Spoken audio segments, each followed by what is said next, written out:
Shalom, shalom, les mots de la parole. Que la paix et la grâce du Tout-Puissant soient avec vous tous. Que le bon Saint-Esprit de Dieu, rempli d'amour, d'affection, vous embrase par son feu. C'est votre frère, votre ami, votre serviteur, l'envoyé de Dieu, apôtre Chris Manijan. C'est un plaisir pour nous capable de porter pour matin le déjeuner spirituel, afin que pour capable vraiment réveiller spirituellement et remplir de provisions et de grâce contre toutes sortes d'obstacles et de situations, pour capable toujours kembe la foi, pour un pas ébranler, pour capable gagner assez d'intelligence pour faire face avec toutes sortes de ruses du diable, pour que la foi permette que au triompher sur le diable là, parce que c'est son bouclier. Alléluia. Moi, dis bon Dieu merci pour tout auditeur, auditrice qui est toujours connecté ensemble avec nous, qui est toujours à partager des génie spirituels dans tout le monde là, que je partage des génie spirituels sur WhatsApp, sur Facebook, sur TikTok. Que bon Dieu bénisse mon ça, qui toujours travaille pour le Seigneur à travers le ministère, les mots de la parole de Dieu. Ce matin, j'ai à vous partager ce message sur ce sujet qui est la foi fossoyeuse. C'est quoi la foi fossoyeuse? Nous allons étudier par la parole de Dieu qu'est-ce que la foi fossoyeuse, afin que vous soyez illuminés par l'Esprit de Dieu dans sa connaissance extraordinaire. Alléluia. Rappelez-vous qu'on vous a enseigné, informé qu'il y a plusieurs types de foi, parmi lesquels on a vu la foi salvatrice, y compris aussi, on va voir la foi fossoyeuse. La foi fossoyeuse, c'est un type de foi parmi les types de foi. Et durant cette période de la foi, sur ce thème, garder la foi, nous allons voir les types de foi, entre parenthèses, durant cette période, afin que vous soyez édifiés, afin que vous ayez la capacité de discerner les types de foi. Cela va vous permettre de mieux grandir dans la foi. Parmi les types de foi, vous aurez la capacité, la possibilité de vous orienter ou de progresser parmi les types de foi qui sont la sommation de la foi générale, la foi que donne le Saint-Esprit, comme cela est mentionné dans 1 Corinthiens chapitre 12, que le Saint-Esprit fait don de la foi aux hommes. Alléluia. Donc allons voir maintenant c'est quoi la foi fossoyeuse. La foi fossoyeuse, c'est la foi qui conduit à la mort.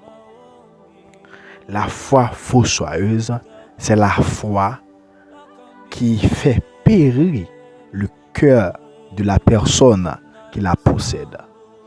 C'est la foi qui extrait l'âme de celui avec qui elle s'est liée. Donc la foi fossoyeuse, c'est la foi vraiment qui est en train de prôner le règne de la mort. C'est la foi qui est en train d'établir la puissance de la mort.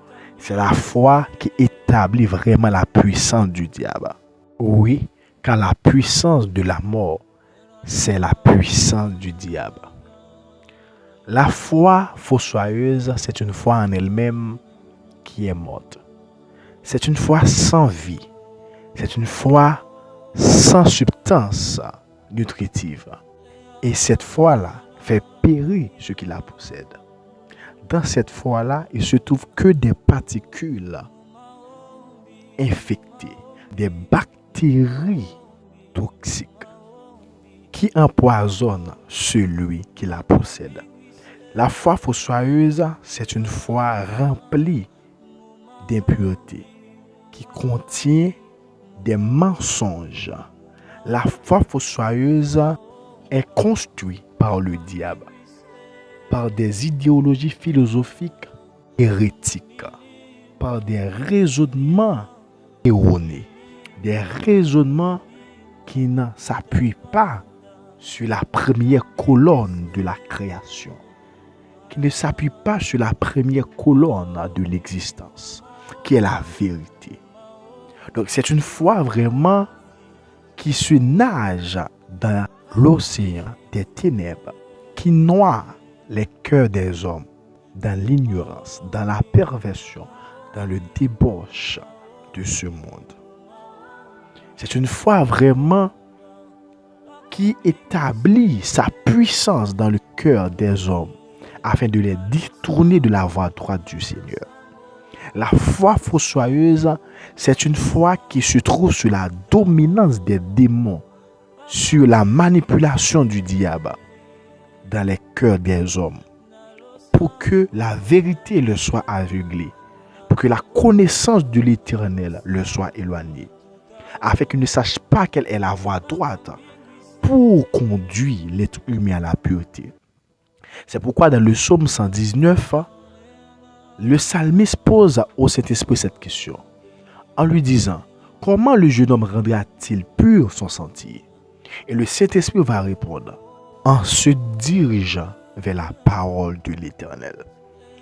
Donc c'est le Saint-Esprit qui donne la clarté, la lumière. C'est la parole de l'Éternel qui représente une lampe pour le cœur des hommes, pour l'esprit de l'homme.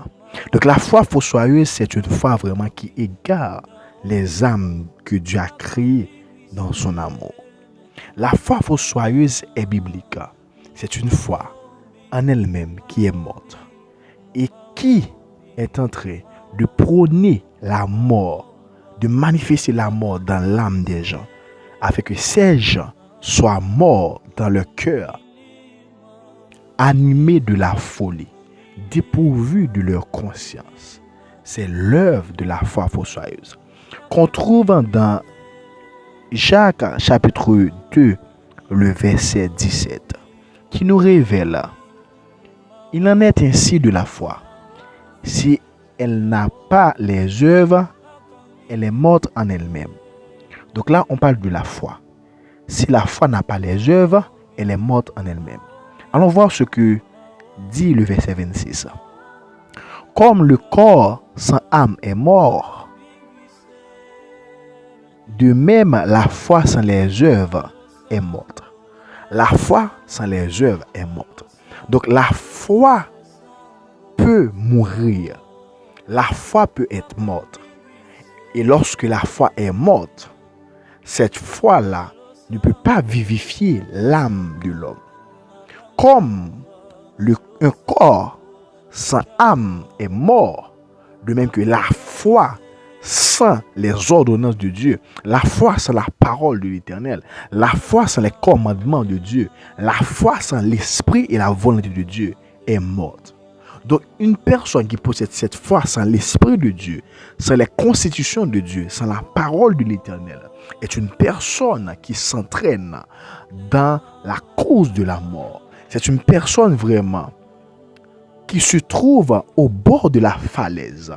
C'est une personne vraiment qui est en train de perdre son salut. Car c'est la foi salvatrice qui procure le salut.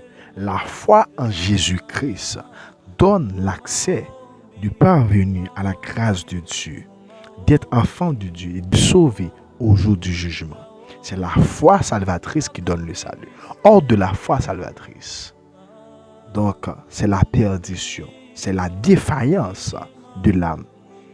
C'est une âme qui est en train de perdre la grâce que Dieu est disposé à son égard. Donc la foi fossoyeuse, c'est la foi que possèdent les démons. Les démons ont aussi la foi, mais c'est la foi fossoyeuse. C'est pourquoi le serviteur de Dieu, Jacques, va nous rappeler que les démons croient en Dieu. Selon ce qui est écrit, il a dit que les démons croient en Dieu et ils tremblent. Donc les démons croient aussi et ils tremblent. Donc les démons croient en Dieu Les démons ont la connaissance que Dieu existe comme nous et ils tremblent devant Dieu. C'est mentionné dans le verset 19 dans Jacques chapitre 2. Donc, la foi fossoyeuse, beaucoup de gens dans ce monde la possèdent. Ce sont des gens qui ont de la croyance culturelle, des gens qui ont la foi dans les traditions humaines, dans des rudiments des hommes, des gens aussi qui croient dans plusieurs esprits, comme leur souverain, comme leur Dieu. Des personnes polythéistes qui ont la foi dans des esprits qui ne sont pas leurs progéniteurs. Car il y a une seule source de progéniteur. Le seul progéniteur de l'humanité, des êtres qui existent à travers tout l'univers, c'est le grand Je suis. Le grand Je suis, c'est le progéniteur de toute la création. Et c'est en lui que tout le monde devrait avoir confiance. C'est en lui que tout le monde devrait avoir confiance. C'est lui que tout le monde, tous les êtres doivent honorer. C'est lui qui mérite la gloire, l'honneur, le respect, par sa puissance, par son amour qu'il a déployé à travers l'existence, à travers la création qu'il a engendrée et que nous sommes des bénéficiaires. Donc c'est ça la vérité. Donc hors de cette vérité-là, la foi qui ne s'appuie pas sur la vérité, sur la parole de Dieu, qui ne s'appuie pas sur la révélation de l'Esprit de Dieu, qui est le Saint-Esprit, cette foi-là est morte. Et cette foi-là n'a aucune œuvre de Dieu. Pourquoi? Parce que cette foi-là ne se consacre pas à Dieu et n'est pas pour la gloire de Dieu. Donc cette foi ne va pas produire les œuvres de Dieu. C'est une foi sans les œuvres de Dieu. Et c'est une foi morte qu'on appelle la foi fossoyeuse. Donc vous qui m'écoutez, vous devez éviter cette foi-là. La foi fossoyeuse est transmise par plusieurs moyens que vous devez discerner et éviter afin que vous ne soyez pas séduits par ces beaux parleurs. Vous devez vraiment être prudent par ce que vous écoutez. Mais soyez aspirant de la communication de cet esprit. Soyez aspirant de la connaissance de l'Éternel. Soyez assoiffés de la parole de Dieu qui donne la foi salvatrice. Et c'est par cette foi-là que vous aurez la vérité et le salut dans toute l'existence et sur votre destination, sur votre destinée. Alors, gardez votre cœur, protège-le par la foi salvatrice qui vous épargnera de la colère de l'Éternel, qui vous épargnera du jugement éternel de Dieu par le feu, par les souffles, par les vers, par les rongements de vers, qui vous épargnera de l'enfer, de la mort éternelle. Restez à l'abri de la foi salvatrice en Jésus-Christ. Que Dieu vous bénisse abondamment. C'est votre frère, votre serviteur, l'envoyé de Dieu, Chris Mani Jean. Si vous voulez me contacter, n'hésitez pas à le faire sur plus 509 49 11 69 31, plus 509 41 05 99 92. Que le Seigneur Tout-Puissant vous illumine par la foi salvatrice et vous épargne et vous garde contre la foi fossoyeuse. Que Dieu vous bénisse abondamment. Shalom, shalom. À la prochaine pour un nouveau type de foi. N'oubliez pas de partager, abonner, aimer et commenter. Que Dieu vous bénisse.